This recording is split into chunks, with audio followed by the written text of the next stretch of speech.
because tell the story about the Cinco de Mayo. Yeah. Okay. But Okay, now they can hear me. Loud and clear? Yeah. Okay, there you have it. We were never on. Oh. So, welcome to the Tampa Bay Breakfast Club with your brother John. This is Kiana. And this program is being brought to you as part of the New Image Project of the Community Development and Training Center, aka See That? See That. And we'd like to thank y'all for tuning in and helping us to redefine what's cool, because smart is the new gangster baby. And if you don't know, now you know. No. So we're talking about Cinco de Mayo. You said you had a long we celebrated birthdays yesterday. Okay. Some of my favorite tourists, or not favorite tourists, birthdays was yesterday.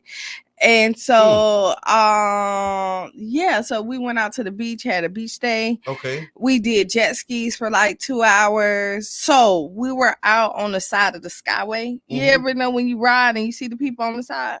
My new favorite beach. So we're out there. And yeah. I know exactly what you're talking about. Yeah, so like the best kept secret. Best kept secret. No, you just ain't tell you. Oh, I've been going. So right. You already knew the secret. The secret been out. I already knew. It's been up for you. Y'all know I'm a beach girl. Like, so you gonna find it. The resident mermaid. So we went. So the plan was to make it to the pier. Okay. No, that's a long way. Oh, we made it. Oh, that's why I broke down. On jet skis? That's why I ran out of gas. So y'all went from Skyway to the pier? Yes. That's why I ran out of gas. No. It didn't run out of gas. So it broke our first trip on our way there, right? It just. I don't know what y'all. And I'm a risk taker. I don't mind adventure, but keep going. So it broke. So the guy had to come pull in the jet ski, right? And we had to get the jet ski towed because we had 4 jet skis, right? We got one. So then we played around for a little while he fixed that jet ski with the kids, like boo, boo, boo, boo. Okay. So once he got that, it's a good way to get a discount. Well, I had already talked him to like 50% down. Okay. So now you gotta come out there and get the jet ski. So you already got him down to 50%, and then I mean, so listen, we're going for free now at this point. Like we really should have it, so then we ride. So when we get all 4 jet skis back, now it's like, all right, mission ready. Okay. Boom. Okay. So off we go to the pier. Right. Boom. The water's smooth, but if you jet ski, you can always go as fast. Like the choppier the water is, the faster you go, you start to jump. Yeah. You right? Come up out the water. You really do. But we made it to the pier. Get to the pier. One of the jet skis have completely flipped over. Was somebody on it? Not anymore. Not at this point. Okay, but they were on it till it flipped. So right. They got there before me, so I'm like, yo, we gotta flip this jet ski over so that the engine don't flood or whatever. They're trying to get it to the shore because we're so deep in the water they can't get under it and to flip, like they can't stand and all of this stuff. Somebody ain't never going jet skiing again. No, everybody's still going jet skiing. Everybody. So then we end up getting on top of the jet ski. Well, I didn't, and they end up flipping the jet ski over. Okay. So then now we're on our way back. The jet ski is full of water, so it's still kind of lopsided. And so now we got to figure out how to get back on because it keep on falling, like you slipping off of it. So after it turned over, because it's water in there, so it's no longer level. Okay. So now we're on that. So we get it. Now the jet ski only going about 5 miles per hour. It ain't jetting. It's just and we're all the way at the pier. See, that's why this is why. So this is the misfits always doing something we ain't got no darn business, right? We don't push the way, but then it started back working. Because after the water kind of goes out, not cycle through. Yeah. Now we ready, but then we get caught in a sand dune. Oh my God! Right, y'all had that day. So now we got to get off the jet ski, push it off the sand dune, so we can keep on. But amazing time. Okay. Amazing time. At the end of it all, it was amazing time, and we still made it back like 10 minutes after our time. And everybody was able to maintain the spirit and the energy, because that'll turn your day sour. So first of all, that'll make you be like, man, yeah, I told y'all that'll start a whole because everybody wanted to be on the jet skis anyways, and so we're in the ocean. So I mean, if you fall off, you're supposed to get wet while you're in the ocean anyway. But I mean, like flipping over and having to get a tow, that kind of mess up the whole. Well, like I didn't sign up for. Yeah, thank you. That's the word. But see, the tow wasn't that bad because we were all together. Okay. We just end up hopping on each other, like we double up. We were singled at this point, but the jet skis are big enough that you can double up. Okay, you know, so we just we still rolled out. We did what we did, so that's what's up. Yeah, that Cinco de Mayo for you, Mr. Edmund. You doing anything? Oh no, I hung out couple meetings, lakeside chat. Okay, I just was working. Yeah, I stuck to the script. Yeah, you was working. Yeah, we had some great chats yesterday too, man. Shout out to amazing work, Sergeant Antoine Watkins from the Pinellas County Sheriff Department. Yes, and I want to say this, and I didn't mean to cut you off, but it was my thought.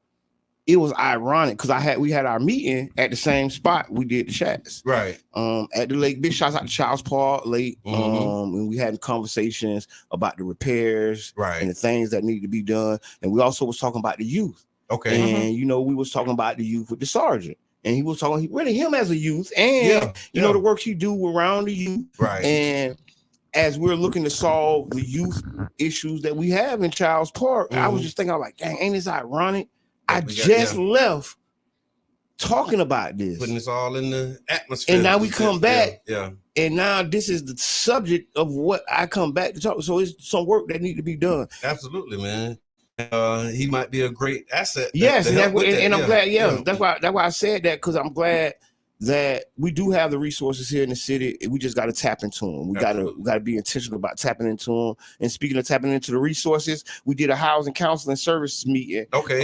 It was amazing.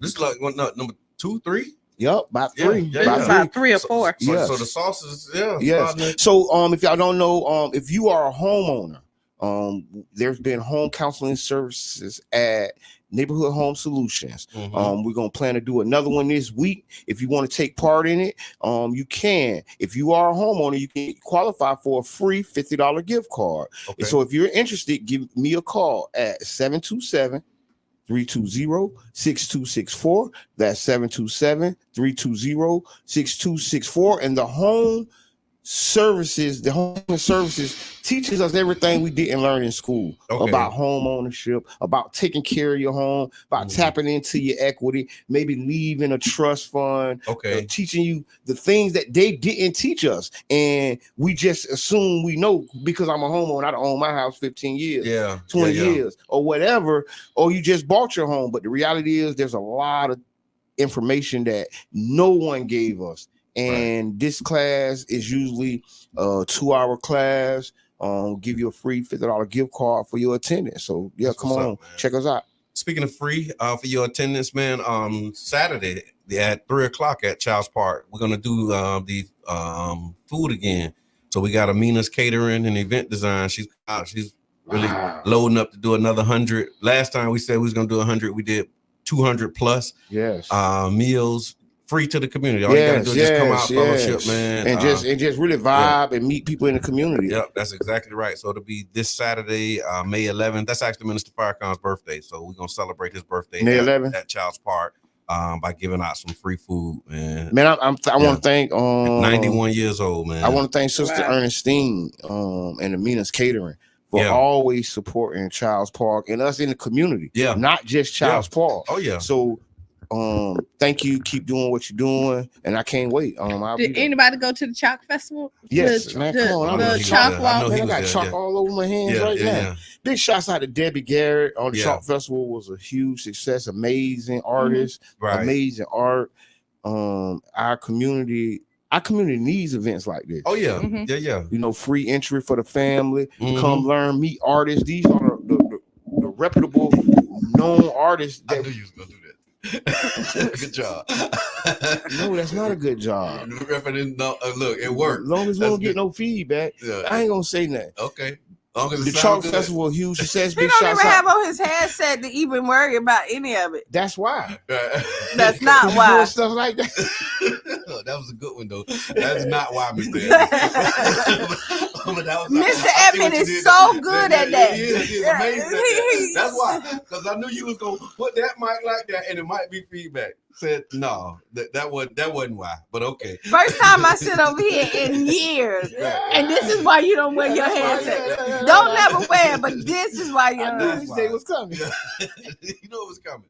That's why he did do it. But the Chalk Festival, you're right, man. It was. I saw the videos. I seen some images from it, and it looked like it was an amazing event. Yes. Great time being involved. Yes. Today's May 6th.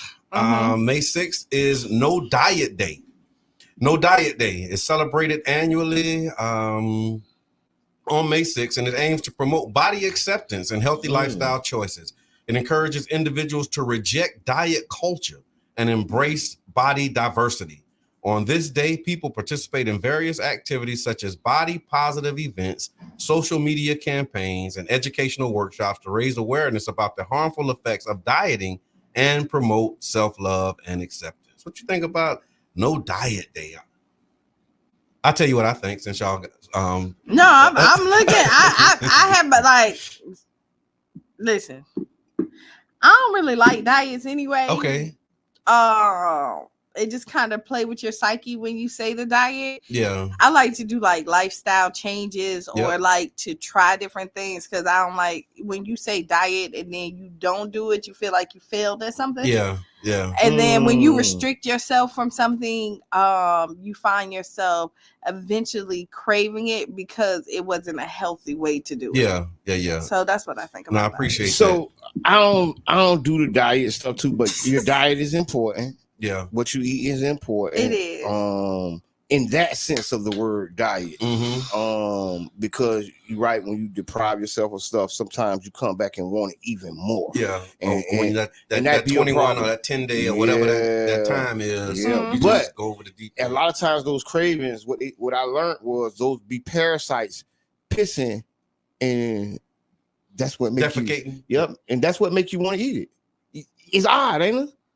It is. It's the parasites, and when you don't feed the parasites, Jam, you go along with that?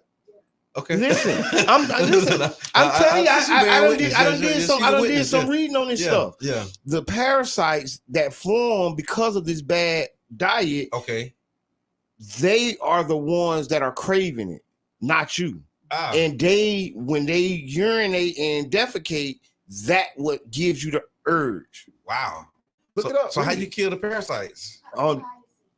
The papaya seeds. And fasting. Papaya seeds. Intermediate fasting, detoxing, and all that. And that's why you sometimes get headaches and all this other stuff because they're dying off. And so when you think, like, you have to go through. Wow. I didn't think about that. I get headaches when I don't eat. Like, I mean, you might get headaches because of something else at that point. I'm starving. But when you're restricting yourself from something. It's the parasites. Everything. Right. That's why I get the headache. Oh, wow, it's the parasites. Right.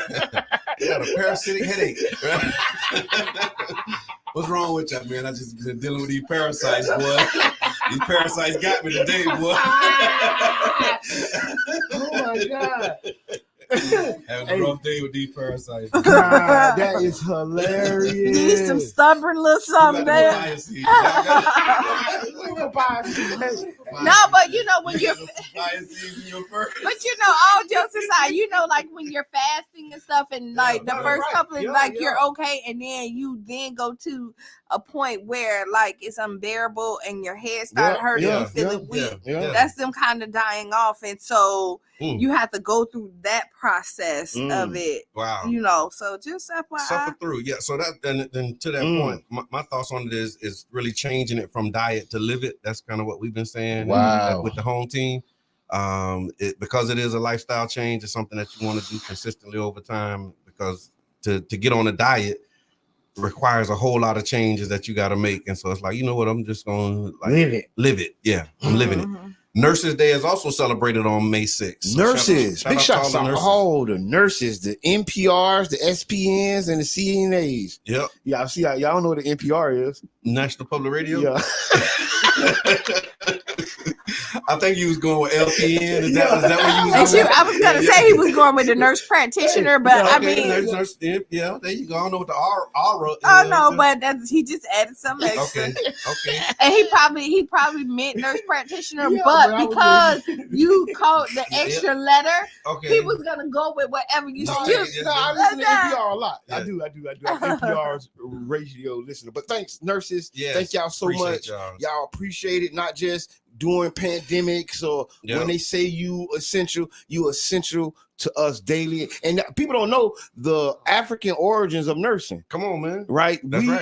That's why we in that business like it is. It's in our DNA, it's coded. That's right. And we are, our people, our women especially, has been the backbone of like nursing and like this country. Yeah. That's who nursed these people back to health when they got shot up. They used to have, black women who just sucking on the nipples. Yeah. That was a black titty. Yeah, that was nursing too. That was absolutely mothering. That's nursing. That was mothering people.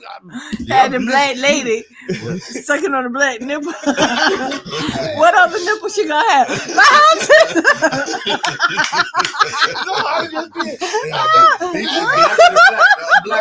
I'm black. But on this day, hospitals, healthcare organizations, and communities recognize nurses' hard work and sacrifice for various events, including award ceremonies, appreciation luncheons, and thank you notes. It's time to express our gratitude for the invaluable role of nurses and the role that they play in providing quality healthcare. In the last couple of minutes, the last thing for this day is National Meeting Planners Day. National Meeting Planners Day recognizes professionals behind the scenes who meticulously plan and coordinate events, conferences, and meetings. Oh man, that might be an event. What that is? A meeting planner. I'm thinking of Mitchum Services. That's what was coming up for me. Okay, Mitchum, she do that too, though. Meeting planners work tirelessly to ensure that gatherings. She does. She managed the event, so she don't like to set them up. Watch this. You ready? Go ahead. Meeting planners work tirelessly to ensure the gatherings run smoothly, from booking venues to organizing logistics and managing budgets. I mean, we play. I think she doesn't want to. We do because she don't like to call herself an event planner, and that's the only reason why I'm going because like when we're get in that. Like so, like I do, right? No, so she'll assist you with like getting your venue if you need to, but once it sets up, she's gonna make sure But she's still a wedding planner, but not an event planner. But I'm not gonna call her that. Yeah, that's in her suite of services. It is in her suite of services. It is. And Mitchum, you better call in. Organizations and colleagues acknowledge their efforts and contributions through appreciation events, recognition programs, and social media shout-outs. It's an opportunity to celebrate the vital role meeting planners play in bringing people together and facilitating meaningful connections. All right, come back in 7 minutes. We'll be back. Yeah, just like that. Just like that. We'll be back.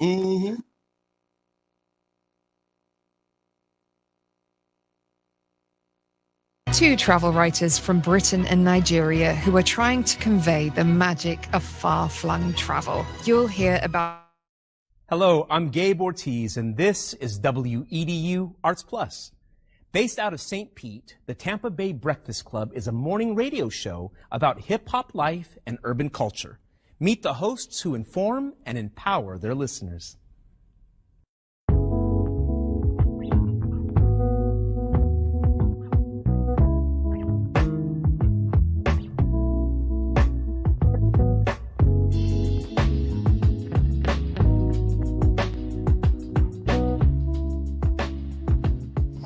Edmond. I go by Mr. Edmond.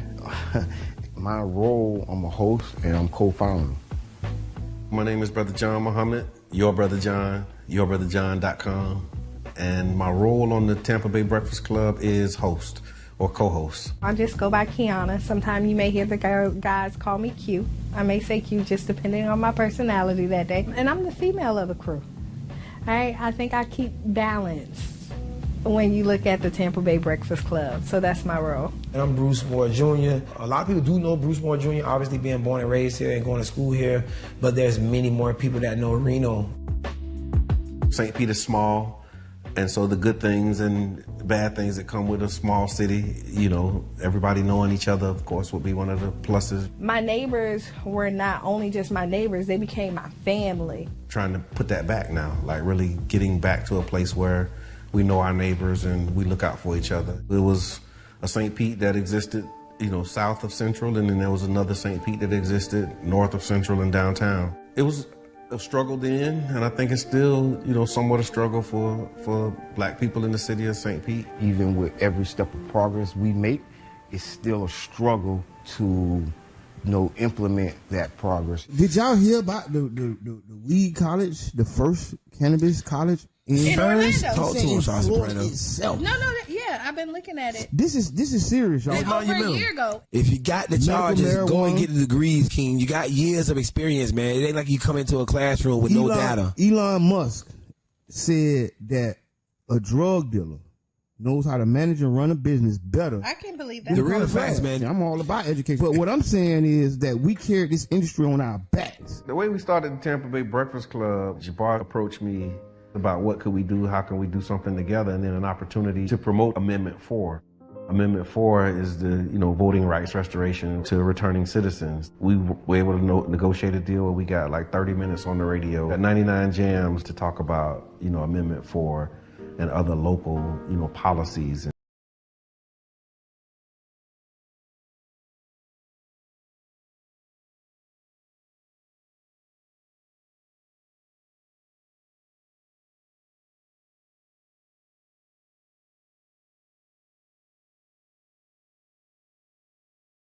To returning citizens. We were able to negotiate a deal where we got like 30 minutes on the radio, got 99 jams to talk about, Amendment 4 and other local, policies and politics. Enjoyed it, so we started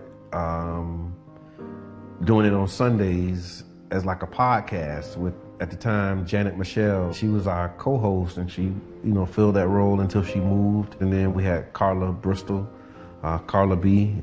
She came in for a season. And then Reno was behind the scenes. He was always present because we did organizing together, so he'd come and hang out. And then the things that he was saying off camera was like, man, we might as well just have you on the show. The negative thoughts that you is thinking about right now, or any particular subject, y'all, just flip it.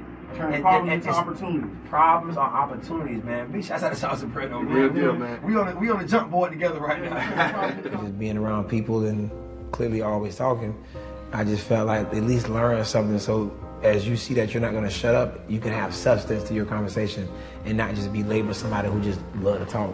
Really being informative, looking to give the information that isn't readily available in our community.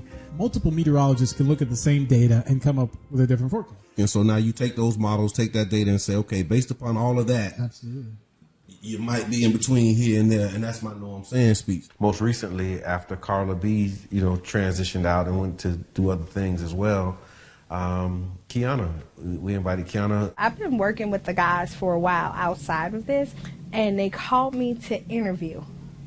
And when I came in to interview that Sunday, after the show, they was like, hey, you need to be a part of the show. And I was like, okay. I look at it almost like a band and the instruments, but it's just the instrument that we're using is our voices. My voice is already kind of squeaky. I know my voice can get squeakier. You have to have your radio voice on and have that vocal control. I talk lower when I need to calm it down. And when I'm very passionate about it, I slow it down.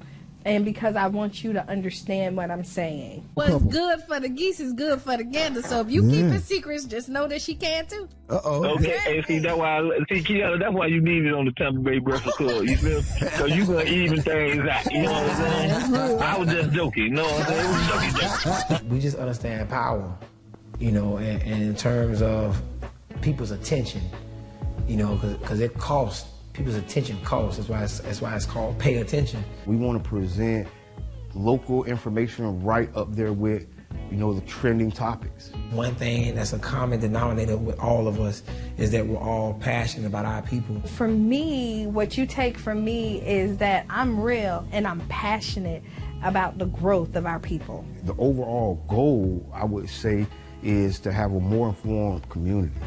Around electoral politics, around health, around equity. It's about the mission of connecting the dots and closing the gaps inspiring people to see what's possible, and trying to be an example.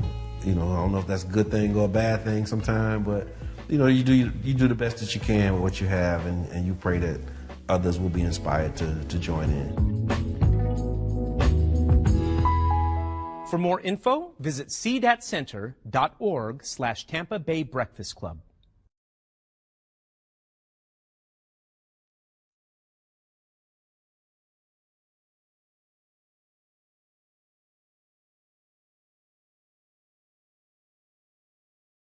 To returning citizens, we were able to negotiate a deal where we got like 30 minutes. Breakfast Club. I'm your brother John. This is Kiana. And I'm the one and only Mr. Edmond. And this program is being brought to you as part of the New Image Project of the Community Development and Training Center, aka See That? See That. And we like to thank y'all for tuning in, helping us to redefine what's cool, because smart is the new gangster. Baby. And if you don't know, now you know. And we want to give a shout out to Aura Production Company, man. Jam behind the cam, making sure things go right for us. And so if you need podcast production, creative consultation, media production, or event coverage, make sure that y'all get at Jamie. She's our chief producer and CEO. You can email at jamthetech@gmail.com. Find her on Facebook, Aura Production Company, y'all. But she do her thing for real. Appreciate y'all. So before the break, we talked about a lot of things. Our Cinco de Mayo, Kiana's 3-hour tour. 3-hour tour on jet skis. We talked about Nurses Day, No Diet Day, and National Meeting Planners Day. So now what are we talking about? So did you ever watch Friends? Yes. You watch Friends? Nah. I didn't watch Friends. But the last episode of Friends aired on May 6, 2024 as well. And there have been comparisons between Friends and Living Single. Both shows are beloved sitcoms from the 90s that revolve around the lives of friendships of groups of young adults living in the city. Living Single premiered in 1993, predating Friends by about a year, and it was mostly Black cast. And when you look at some of the storylines, you'll see on Friends, they copied almost to a person or to a plot. To a T. Living Single. And so, I just wanted to let y'all know that today was the last episode of Friends, but I never watched one at all. I have. You have? I have. You was like did you like, was you checking for Friends? No, I wasn't checking for Friends. But if it was on I watch it. You'll watch it? If it came across the screen or something like that. Okay. And you also got these protests, USF, man. No, not just USF, America. Okay. These protests are going on. They arrested like 2,000 people. Okay. Wow. So the ones I saw, I was checking out this USF and other campuses in Florida, but you're right. It's all over America. It's nationwide. Student activists are calling on universities to divest from defense companies and weapons manufacturers, allegedly supporting Israel's military. That divestment movement, students and activists are demanding that universities cut financial ties with companies supporting Israel's military. The USF student government passed a resolution urging divestment from 5 companies. And so it's not just like this broad divestment. They have 5 specific companies that they're targeting, and they're saying that they want USF to pull their money out of. Students also embarked upon a hunger strike to pressure the board of trustees. Governor Ron DeSantis opposes divestment from Israel, but has used divestment strategies against other nations like Iran and China. Protesters' demands, they want them to disclose their investments and divest from those companies. And they're also demanding involvement in future investment strategies. So the students want to be involved in determining how the university actually invests and how they spend their money. The universities claim that their investment strategies are guided by mission and fiduciary responsibilities, citing state and federal laws that prohibit actions based on social or political issues. So they're saying that they can't bow to the pressure of a political agenda to determine how they invest their money. And so, it's going down on these campuses. I think like this is like life happening over again. This reminds me so much of the 2020 George Floyd protesters and marches. And they were talking about defund the police and divest from this and that. And so here we is. It seemed like every year, I don't know. And now it's a different group, really about the same issues, but like a different core group of activists. Or what are your thoughts on them saying that these protesters are not from here? I mean, that's what is usually always said. I mean, they always say they're outside agitators. Like, this is the script since 1950s. Yeah. Go back to Martin Luther King walking down Selma. They told Selma, hey, you got this outside agitator, this troublemaker, Martin Luther King coming, and tell all your churches not to go with him. Tell your pastors not to march with them. Don't hold hands with them. Right. And use the same So language. let me say this. They lie. They use the same language. They lie. It's outside agitators. And you know they do whatever. They don't switch the script, because even when we were here, getting petition signed for the casino gaming, right? And we're trying to expand, not just with the Hard Rock. That was their speech when they came out, when people were signing the petition. They're not even from here. Check their IDs. I literally lived in Florida all my life. Right. You know what I mean? But that's kind of the counter narrative is like, right, because you know, people feel some type of way. They use the invalidate movement. Right. We talked about that. Like, how long do you have to be here from St. Pete to be a St. Petian, or whether you know what I mean, or to make an impact. Like, okay, I can't serve the community. I got a 3-year probation period before I can get out and help in the community. And sometimes that I live it's longer. In. No, it just all depends. Like, I want to do some volunteer work, but I'm still not. Sometimes it's longer. Look, but I'm still not from here yet. Right.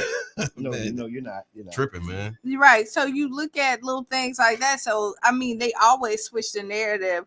First, they try to say that, like, you don't love the country. You know what I mean? Like, if you don't love it, they even told us, like, even when we were fighting as blacks and saying that, go back to Africa, you know, they tried to, you don't like it, go somewhere else. Somewhere else. Yeah. That ain't an option right now. Right. So you know what I mean? That we want it to be better at the place that we live at, that we pay taxes at. That's right. Right. We contribute in so much in this society. Don't tell me to go back give me back all my money. Right. I think what the colleges are saying is that your students, your children, stay in a child's place. And that's going to get to what we're talking about next. Yeah. But the reality is, these students are paying your salary. That's right. And if you guys don't want to divest in, you know, whatever they asking y'all to divest in, it's up to them not to come to y'all school. Yeah.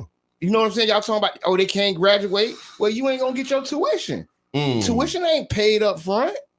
It is. No, it ain't. Every semester. And thank you. So next semester you won't get no check. But they done already got. But if they're gonna next year. You can't. But if you're graduating, you done got it for the 4 years, and now so this is what I'm saying. Before you say that, like, if I'm about to graduate, that means that I've already paid them 4 years. Yeah, because what happens is you basically taking out a mortgage for your education. So you at that school, the school done got paid. Yeah. Now you in this company, the school ain't got paid. They got paid for a semester. Okay. Right. So let's say, like you say, I done been 4 years and I done paid 4 semesters. Okay. And now I got this last semester to pay to graduate. Okay. You already paid. But the reality is, if I just say, okay, you know what, I graduate somewhere else, I'm not spending my money with somebody who's buying bombs to kill my people. But listen, that's business to stand on. Yeah, but if you're not, and that's why they got laws already. No, I'm gonna say this. So I get where you're coming from, but you're wrong when you look at it. If this is your senior year, you're graduating,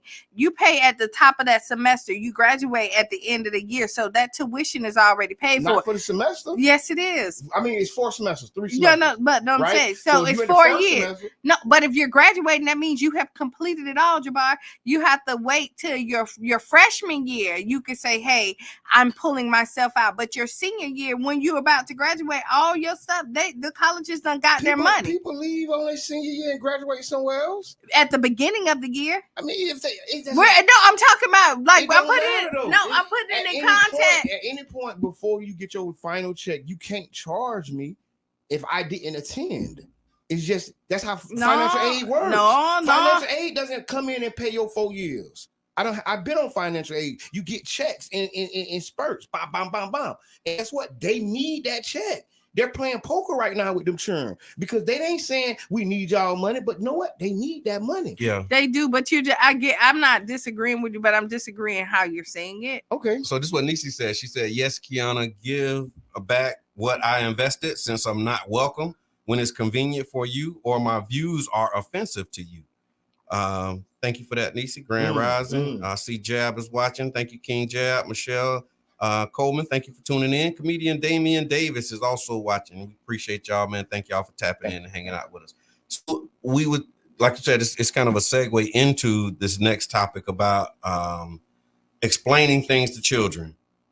You want to frame that conversation for us, Mr. Edmond? So with the youth, right? Do you have to explain? Do they deserve an explanation for what's going on with their life? Or do they need to stay in a child's place? I think it's both. Both and? Both. I think it's I think the more you explain to them, the more they know the why they have reasons and they understand. But do they deserve it? But then I think so. But then there are times where an explanation is not warranted. Like, I don't have to explain. Like, if I say, come on, man, get in the car, let's go. Like Kiana's example, let's go. It's time to go. You got to get in the car. Like, I'm not going to go back and forth with you. Well, why do I got to get in the car? Why do I got, like, it's time to go. Like I said, let's go. That may be a we don't have to explain moment. But depending on what's happening around you, I think it's all circumstantial though, really. I think that the more you explain, the more you inform them, the more information they have, the better decisions that they can make. But in some cases, like, it's because I said so. Okay. I'm totally with him on this. So my thought is that as we're raising our children, we got to understand that these are adults. These are young adults. They're not. These are young adults these are young beings that we're forming to be adults. We're not raising children to be children. Yeah. No, you're raising them to be adults. The goal is the finish line. Yeah. And explaining some stuff to them helps them grow and understand what's going on. And I agree. If I say go, let's go, I don't need no explanation. Yeah. Get your butt in the car. Let's go. And that's saying you might have to explain to them. Listen, when I say it's time to go, I don't need to explain to you that it's time to go. Yeah. You need to get up and go. Yeah. And then we'll talk about whatever. That will be the explanation. Because there may be an emergency situation, there may be some things happening. And I ain't got time to tell you, but that's something I have to explain to you. And then not to stand there like, why you ain't doing this? Because you ain't never told me about this. Yeah. And I'm going to tell you what happens is, this is why there's a thin line when you're looking at it, because if you start a pattern where you have to explain everything to them, then they feel like they can question you on every decision that you make. And unfortunately, I know that you're raising children to be adults, but a part of that is structure. Right. So can a parent be questioned? At some point, yes. There's sometimes you can't question me. Yeah, and what is that time? But it's in there. At what point do you become unquestionable? When your life is in danger. When your life, no. But see, look, now we dead because now you want to ask. No. Now we're dead because. Right, now we're dead. Because you feel like you're entitled to question me. Oh, why you got to do your homework? Because that's what you're supposed to do. Right. Like, you know what I mean? You want to protest about homework? And that's what you get. I would explain homework. But I'm just saying, but you want to. I would explain. But you want to protest about everything, and you see. I'm just using that as an example. When you look at it, like, you have a group of kids that feel like your house is their house, which it is to a degree, but they don't pay no bills. And eventually, if you're raising young children to be adults, then they need to know that they don't get that comfortability in your house so that they can want to move out and have their own house. But what happened is we make them so comfortable and make them feel like they have equal rights in your house that you pay all the bills for. Now you can't ever get them out. Now they have people disrespect coming in out your house. But not in my house. No. This is what I'm hearing. I'm just saying, it's not a democracy. It's a dictatorship. It's an authoritarian government. Like like what I say is it. Like there's no like we're not taking a vote on these things. There's, so I don't have to have an informed electorate. So okay, boom, and I'm glad we got there because that's what I want to talk about is that, like, are we teaching our children to be subservient? Because now you're under my thumb, right? You get out my house, who else thumb are you gonna go crawl under because you know that's your place? That's the place you grew up in. That's the place I had you in. That's the place you living in. So now that's why we do have such a community that's so under. Why they keep crawling under somebody's thumb? Because they haven't had the freedom to question. That's how they was raised. I'm gonna cross, like, I'm gonna not agree with you on that. We got a society that question everything. Yes, we do. Okay. We got a society that questions everything. Yes, they do. Yes, they do. Do you see raid the Capitol and go in saying, "Nah, we don't like your decision." Those are the ones we don't like how y'all decided. We don't like the decision y'all made. Where are you living? Where these kids or these people are not questioning every step that goes on? We have a group of people. We are corralled like cows. No, I don't think people really thinking about stuff. Because when you do, they look at you funny. When you question and you step up and you really get in the pain and do that job, people look at you funny, call you names, say you irate, say you don't know what you're doing. They say everything against you, but all you're doing is raise question. All you're doing is point out a fact. Okay. You get what I'm saying? And know what? Because they were raised like that. To not be and now they're bringing how they were raised into your work, into your community. Because what happens when you become the adult, you don't want nobody asking you no question. Don't question me nothing. You couldn't question nobody, so now you don't want nobody questioning you. Stay in your place. That's how I was raised. No, wait, hold on, partner. Yeah. Because I wasn't raised like that, and I can say something. Yeah. And I can ask you why you doing that. I can say, hey man, that don't look right to me. Yeah. I did the math. That math ain't mathing. Who is you to tell me that math ain't mathing? Yeah, break out your calculator. Yeah. See what I'm saying? And that's what people can't stand. Know why? Because as a child, okay, they were told not to question their people. They was told not to do this. You stay in the child's place. When I say come, bring your butt on and don't say nothing. When you get in here, don't touch nothing. When you get in there, sit down and don't say nothing. And so that part was bad. No, but you got no. Because no. I don't think it's good or bad. I think it's just a part of a reality. I think it's a part of a life. But this is what I'm trying. So it is there's a time and place for everything. Exactly. And you want me to tell you, it's a mixture. It's a mixture of it. You can't look at that because when you go in some places, people don't have respect for other people's stuff. Yeah. And they need to, and you need to been taught that as a child. Yeah. So that when you go in people's stuff, you respect it. When you let your children run wild and make their own rules, then that's what happens. They disrupt and then listen, you don't have structure at your home, then they don't have structure at school. And then that same child that is smart as get out, but because you didn't give them no structure, now they kicked out of school. They are labeled as dumb and mishandled and all of this other stuff because you as a parent decided that you wanted to be so liberal that they could be over here and tell you right from wrong. And no, and I keep on telling you, as if the kids can make all the decisions themselves, God wouldn't have gave them parents to help raise them and guide them. You need structure. But hold on, let me put it all together because that relationship. Because listen, that relationship between child and parent is not a one-way relationship. It don't just mean you talk down and give it orders down. That child can teach you something. And that's what us as parents. Where did you ever hear me say that wasn't? But what I'm saying is, and just because you are letting your child, live and let your child do this and do that, don't mean that they don't have structure. That doesn't mean that just because, I actually want you to question what's going on. Yeah. I actually want you to walk in the room and ask why we doing this.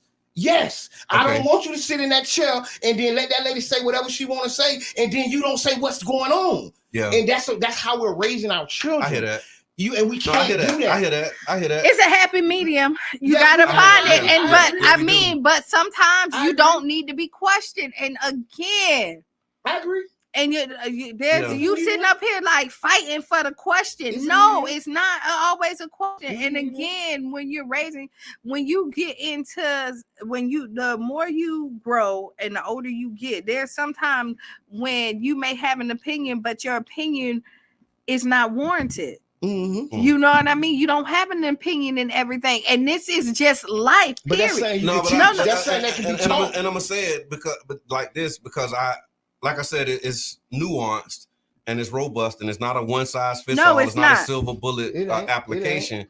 But the way you just articulated it, Mr. Edmond, it is making me think, because I was one that would question like my teachers, and I did get in trouble for like asking questions that nobody else would ask, or questions that everybody had, but they wouldn't ask, and I just ask it.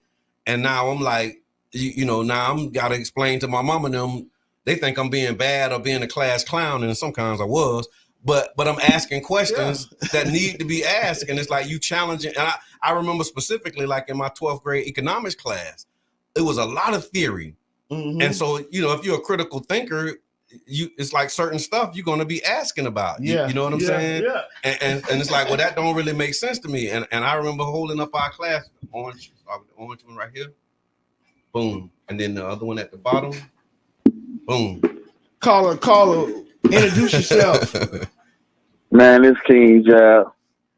King Jab, what's good? Voice of the people. Jabbar, you actually explaining how I was raised, and it wasn't the fact that I was questioning the authority. I was allowed to ask my questions. So that's why I stand in the space that I stand in now, where, just like you say, I go in the room like, hold on, why are we doing this? What's the purpose of this? Hold on, no, this ain't right. Yeah. You know what I mean? Because I was allowed to ask my questions. It wasn't that I was questioning adults, but as a young, intelligent young person, I had a lot of questions about why we doing this. Yeah. See? And my mom allowed me to ask those questions. You know what I mean? Right. So that's all, man. I appreciate that. I appreciate the dialogue, y'all. Thank you. I appreciate that contribution, man.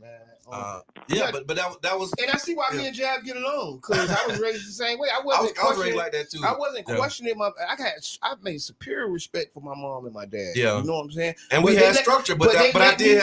They let me say what's up. And I think, to your point, I knew when to question and when not to. That's a part of it. Like I knew this is an opportunity where I can question, and this is an opportunity where I need to stay in my place. I need to go ahead, like, okay. Because you also, it was times when grown folks are talking, you go in the other room. You didn't question that, right? There's also times when we go into people's house, follow me, sit down, shut up, like missing it, and you did that. So we're saying the same thing, because I think it is, because, but you got to really have a healthy balance of it. You got to have the structure where they know that, unfortunately, I hate to say it, this is a dictatorship as a parent. I don't hate to say it. It is what it is. It's not a democracy. It is. Like, you are the authority. You are the one who set the rules. You set the standards. You can have agreements and conversations about, like you can co-create if you want to. Every dictatorship, it come a revolution. And you just not everyone. No, you have dictatorships. What are you raising? Like, what are you talking? Like, is your house that bad that everybody's like, I want out? Yeah. Like, you but you're saying like it's a revolution. Like, what is so bad about having nobody? What is so? If you don't give them structure. It's a reality. We ain't talking about it. So let's agree that structure is there. Yeah. So now you don't got structure another time. Okay. We all agree on structure. But structure. What we saying is you have to let people be inquisitive. You have to let people ask questions. I think that helps brain growth. That helps you learn your direction. We got a lot of people that's misdirected because they couldn't ask them questions. Yeah. They couldn't get the direction they needed because it was mandated in their home, in their dictatorship, that you just shut up and you do what I say. Yeah, you do as I do, not as do as I say, not as I do. And they'll bring something to you that you might need to listen to them. And see, we never talk about that. See what I'm saying? We never talk about that child who brings things to the table. I think we actually have talked about children who pay bills. No. But I'm talking about a child that can help change the reality of your family with ideas, and actions. And thoughts. I think we've had that conversation here in the Tampa Bay. We've had that conversation here at the Tampa Bay Breakfast Club. Talk about it. You know, and I think just because you're an adult doesn't mean that you can't learn from your children. Sure. Right. Exactly. And I'm not saying that they can't be creative beings things because I've learned so much, and I've said this from my children. Right. Yeah, you know what I mean? Right, most definitely. And so there is, but I'm going to tell you what happened is we've given them great tools that they're able to do that in a respectful manner as well. Yeah. Yeah. Like I said, I agree that I think it's circumstantial. I think it's time and place. I think, and that has to be taught. But I believe in explaining things to children as much as possible so that they have an understanding of the motivation, the reason, the why, and it helps like foster with that critical thinking. And these are some of these cultural norms that we grew up with, where we go from one extreme to the other. We think that, you know, if a child is questioning an adult, they're being disrespectful. Like, that's what I'm saying. We got to come from that to like, where's the happy medium? Right. Because we go from, okay, well, don't question me to not question everything. There's a spot in the middle where it's like, and okay, there's some things that you don't question and there's some things that you do. And knowing when those times and places are is the skill that has to be developed. And that's where I'm at, in the middle. I'm not on the extreme where you can't question me at all, and I'm not on the thing that you need to question me about everything. I'm closer to the questionnaire thing. Because I am. We had a slide and scale. I'm closer because I'm a question everything person. Yeah, and I wouldn't want to not. What would make a parent not want to be questioned by their child? A lot of things. It is frustrating. I get frustrated. I ask so many questions. It gets frustrating, but the reality is, you know what? That's healthy. Yeah, and I know it's healthy. I know it because when I was taught, the only dumb question is the one you didn't ask. That's what I was taught too. Now we got to deal with it. You get what I'm saying? Now we got to deal with it. So those could be mixed messages. It is. Because you're saying the only dumb question is the one you don't ask, but don't ask me nothing. Yeah. And then one of the theories of philosophy is question everything, including authority. Yeah. Like I need you to question these people, because if we didn't question it, we'll still be in slavery. Yeah. If we ain't question it, women still wouldn't be voting. Yeah. We gotta question it, and then I think now we get to the point where we're not questioning it so much. And it just is what it is, and it just is what it is. And I don't know if we're not questioning. I just know where are you living where people not questioning? This is the whole thing. You think people not questioning? Why? Where you at? I think. This is why we listen. No, we question. No, this is why we just changed the whole felons that can vote, because we questioned it. Like there's a lot of questions. Those steps. No, it's a lot of those steps. I mean, I ain't taking nothing away from them steps now. I love watching Jam work. We gotta call them.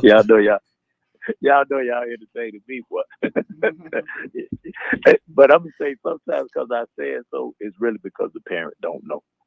And as parents, you need to educate yourself if you don't know. The kid go and ask a question and you don't want them to say nothing because you don't know the answer. Ooh. Just say you don't know and figure it out. A lot of times because I said so was just because the real truth of it was because I don't know. You asked a question that I should have asked a long time ago, or that I had in my head, but I ain't never asked it. I don't know. So I got to tell you because I said so, because I don't know. Wow. And it's okay to say you don't know, but Thank you. It's a difference between questioning for knowledge and questioning authority. You don't check your parents. You don't do that. Right. You don't do that. And I'm going with that. I appreciate that, big brother. Thank you for questioning for knowledge, or questioning to check your parents.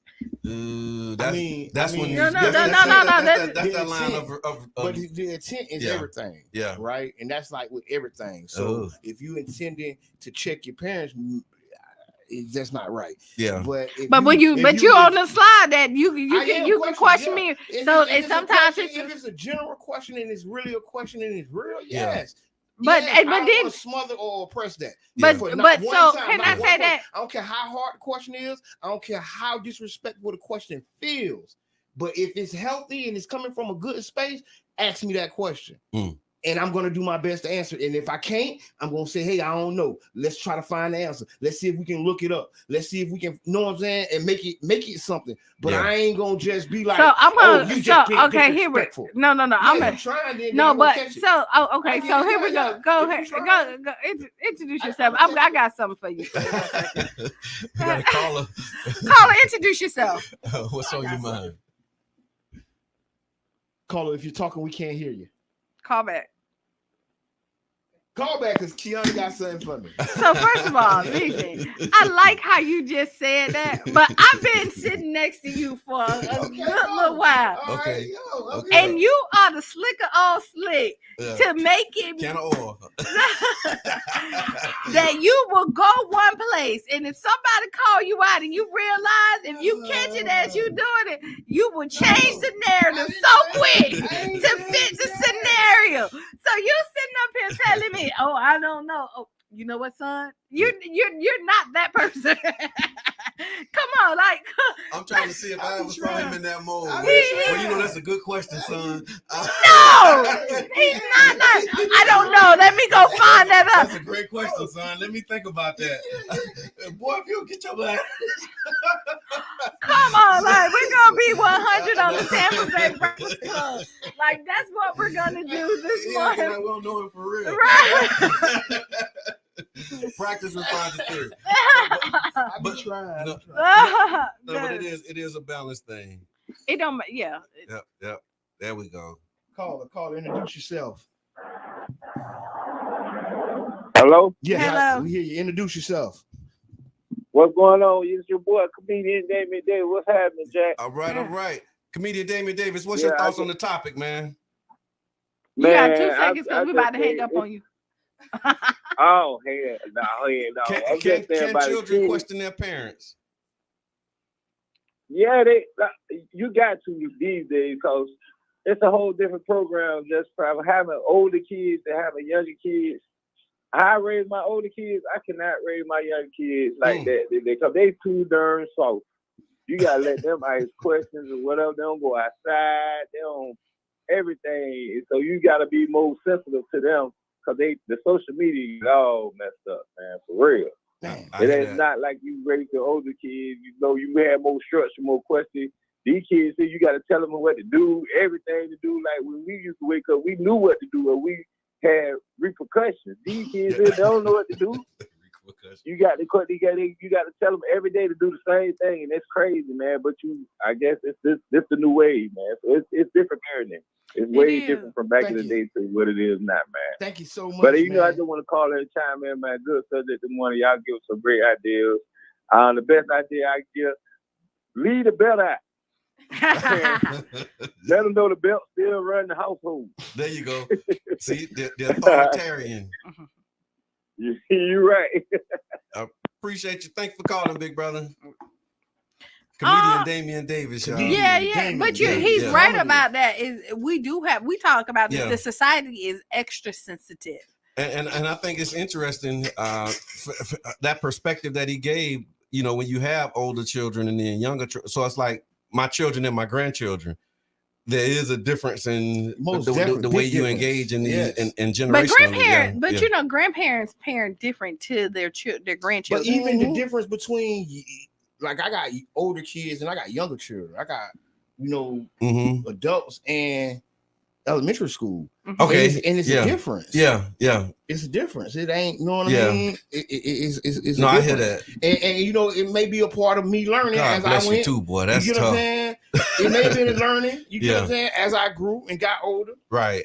So, and it may be society changing, and it's definitely, society changed. Real talk, man. But all the changes are not good. Not all good, not all bad either. No, not all bad. You got to pick your part in the struggle. So pick your part. Yeah. All right. So a new study recently found out how much money people living in large cities in the U.S. need to make to live comfortably.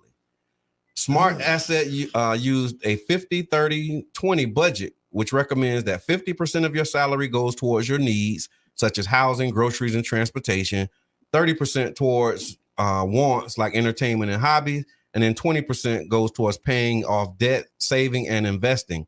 The study said that it applied the local cost of necessities and taxes to the budget to find the pre-tax salary needed to live comfortably in 99 cities. Y'all want to know what it takes to live here? A single person here needs $90,000. $94,432 annually. That's $45.40 an hour. And that's a single person. Yeah. Just you by yourself to live comfortably. To live comfortably. You need $45 an hour. 30 years. Oh man. And just think, if you're not, and most people not even making anywhere near 94,000, right? Yeah. And for those who may not be thinking in terms of annual salaries, we think hourly. That's $45 an hour is what it's saying you need. And people making 15 and 20. Yeah. The current 25, you think and you got a whole family. And you still 15. Oh, you with a family, it's probably 250, 220. No, I'm just saying people are living the $15 right now, $20 and we an say hour 15, with but remember the minimum is 12. Right. So people couch surf, people like, oh my God. People couch surfing with $50,000 salaries. Yeah. They are. For real. Because they can't. People living in their car with $50,000 salaries. They bought a van and trying to park at the park. I remember $1,000 a week was good money at one point. Like you was thinking, okay, man, if I make $1,000 a week, I'll be able to do something. $1,000 a week is $52,000 a year. And that's almost half of what you need in order to live comfortably. So and I'm finna say something so controversial. The views expressed. Yes. I was watching an interview guy in Dubai, and he was talking about Dubai and how they live in Dubai. Okay. Compared to America and other places. And without going through the whole interview, the main thing he said is this is a demonstration of leadership. Okay. When you look at Dubai, you look at our schools, you look at our healthcare, you look at this is a direct reflection of our leaders. Okay. And so if you take that comment and bring it right back here to St. Petersburg, Florida. Yeah. This is a direct reflection of our leaders. Yeah. Right? This the wages, conditions, the conditions is a direct reflection. Whether we got enough to survive and live is a direct reflection. Not saying it's their responsibility, right? And it's just them, right? It's a reflection, like when you look in the mirror, your reflection. And know what? People don't like to look in the mirror and not look at it because the reality is, the average salary for some black folks in this community is $24,000. Yeah, $25,000. Yeah. It's low. It's low. I'm talking about like 24, 25,000. And then now you got two people living together. God forbid they got 3-4 people living there. They still at 100. Yeah, you're right. Because even if you it takes 94 for a single person to live comfortably. Yeah. But if you got 2 people making 30, you still not comfortable because that together that's 60. Yeah. And yeah, that's a lot, man. It's a lot. That's so heavy. Yeah. So that's what they're saying. While the hourly wage needed ranges from $43 to $48 in Florida, the minimum wage is currently $12 an hour. In November 2020, Florida voters approved incremental increases to the state's minimum wage. The minimum wage is scheduled to increase by $1 every September 30th until 2026, when it will be at $15 an hour. According to Forbes, the average salary in Florida is $55,000. Which is $26.91. So yeah, there you have it. That's the number. So the average salary is $26.91, but you need $45.40 in order to live comfortably. The average salary is $26.91 in Florida. That's the state. Yeah, that's the state of Florida. I agree to it. It's real in the field. People hurting. Yeah, real deal. All right, Florida man. Y'all ready for a Florida man story? Florida man. Florida man story. Florida man was arrested after an argument between him and his sister escalated to the point where he started to hurl fried chicken at his sibling and spit in her home. They got his name here, but I don't want to mispronounce it. He was taken into custody on Monday by Clearwater police on a domestic battery. Jail records show after he allegedly launched a piece of chicken at his sister's back the previous afternoon. He lives with his sister at a Clearwater residence. Okay, so here go where the problem is. He lived with his sister at a Clearwater residence and claimed to have gotten into a verbal altercation with her. While they were exchanging words, he allegedly grabbed a bag of chicken from the victim and hurled the chicken at her. Oh, that's the last y'all call the police. I'm gonna call the man. I'm gonna put the man on this turkey. Call the police. I got something for you. You're going to jail. That's last people Popeyes too? No, it was Churches. Oh, the chicken was from a place called Churches. I hope it was fresh Churches, not the burnt Churches, because depending on when you go, you might get some good Churches, and then you might get some bad Churches. She had fries or okra. Oh man, wow! When asked what motivated him to start throwing chicken at her, he claimed he did it because he had eaten and did not want the piece of chicken that she offered him, and he got mad. Oh, so she's asked. Yeah. She give him a drumstick and I like wings. Oh no, I like she trying to wings. give him the breast and he want a drum. What is this? Like thighs. I like thighs. What are you doing it? Just imagine you arguing and turn around and get in the back of the head with a piece of fried chicken. Then imagine the call. Hello, 911. 911. My brother throwing chicken at me. Let's make the call. Hello, 911. What's My your brother emergency? throwing chicken at me. What happened, man? He does. And it's so ungrateful. You know you got to start using. We both like wings. I bought it, so it's my wing. Oh my God! But this is not the first incidence of food fights. They said this is not the first time. Last week, this is when the story was that food has been used in a battery case in Pinellas County. Wow. Another man was arrested after he flung pasta with sauce at another driver in a road rage incident. It was a simple battery. They was caught up in road rage. But I'd rather you shouldn't be doing anything. Yeah. But I'm just saying, I'd rather for you to throw pasta at me than to pull a gun. No, don't throw nothing at me. I just stay in your car. Roll your window up and throw it against your glass. They don't throw nothing at me. We do not condone throwing things, and we not itemize the list to say these are acceptable to throw. Ain't none of this acceptable. But I'm just saying. Why you throwing? No, question everything. But what they said the driver was hit in the arms and legs and torso. The pasta did not leave any injuries, y'all. Of course, pasta didn't, unless it was hot. Yeah, but yeah. So and then that's a woman thing. Unless it was hot, now you hot pasta. That's like cold grits versus hot grits. But cold grits is hard. Keep it in the pot. Cold or hot, leave it in the pot. Cold or hot, leave it in the pot. All right, so over the weekend and really last week, there's been more songs released in this ongoing Drake winning. Beef. Sorry.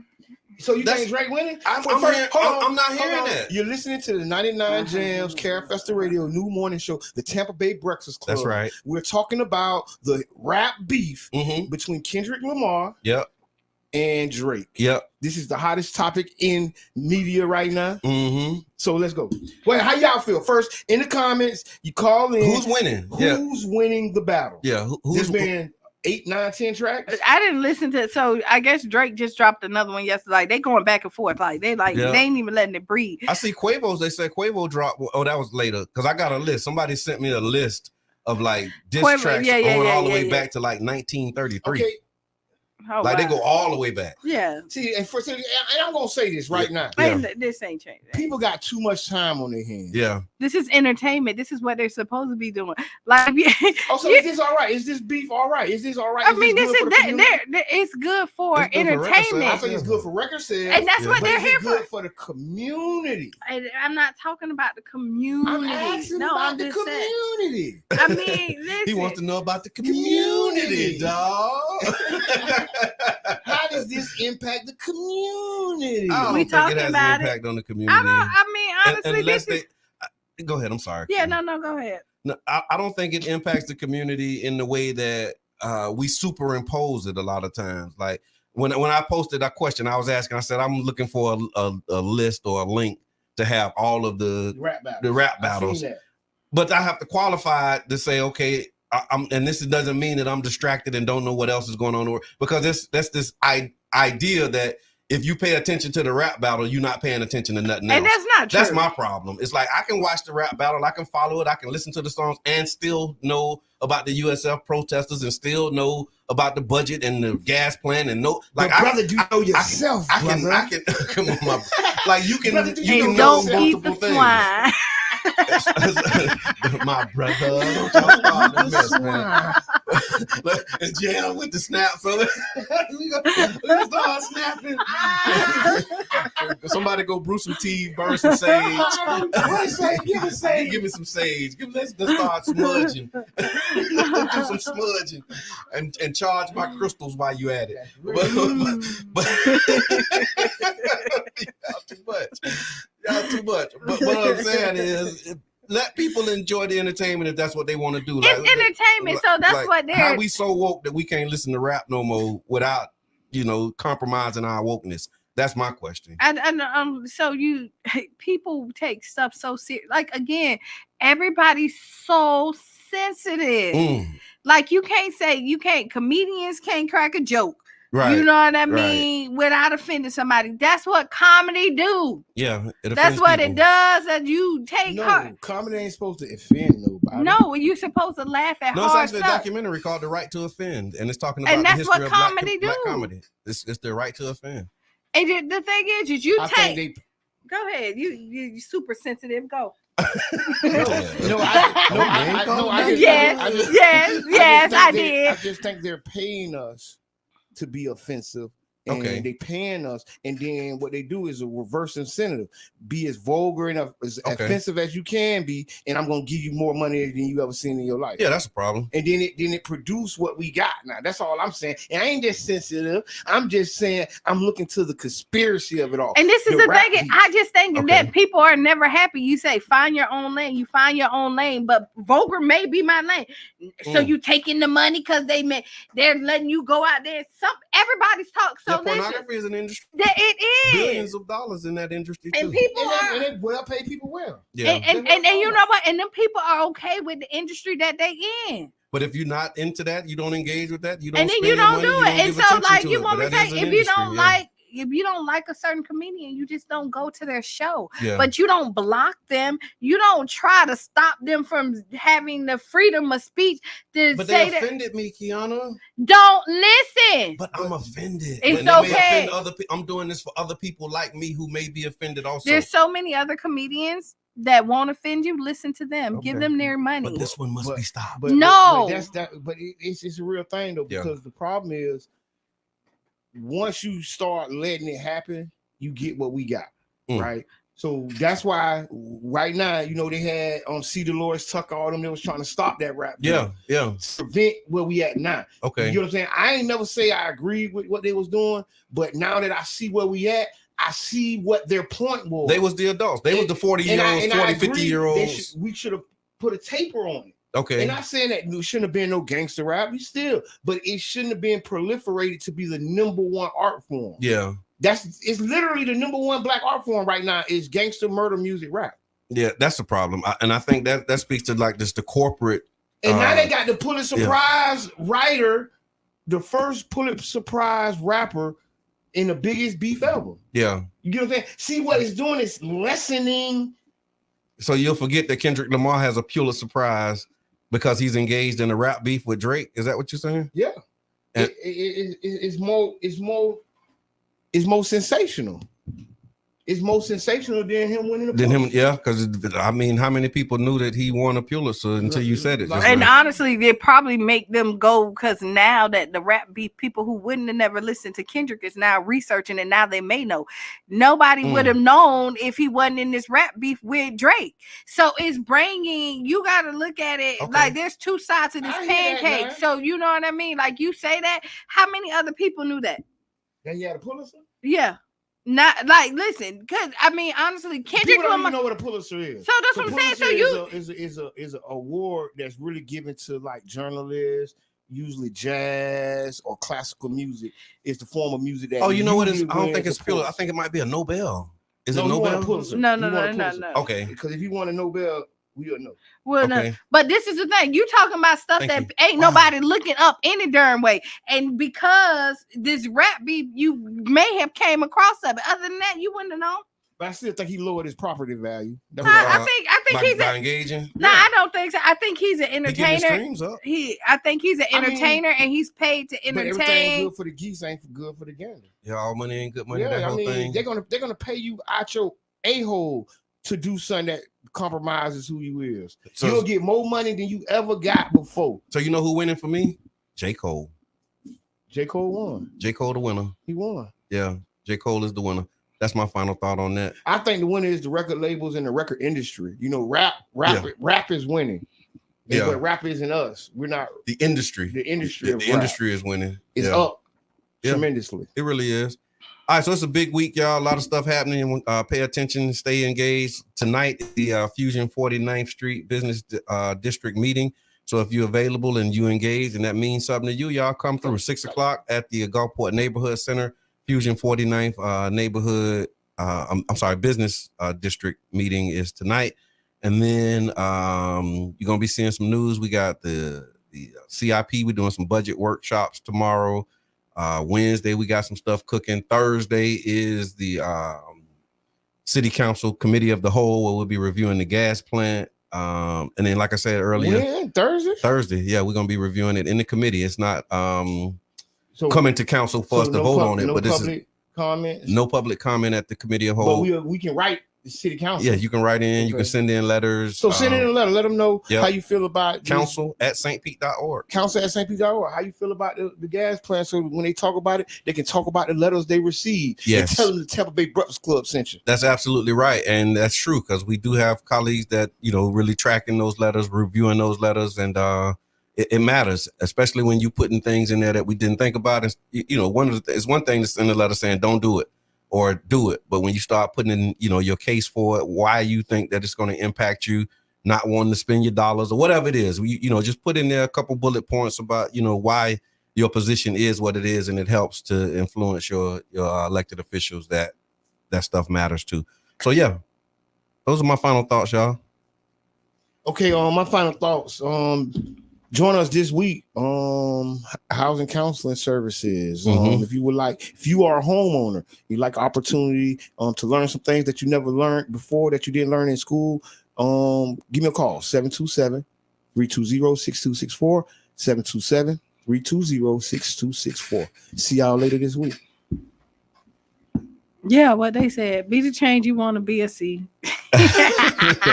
Kiana having one. It's a Monday for Kiana. It's definitely a Monday. It's a Monday after Cinco de Mayo. Yes, yeah, I feel that.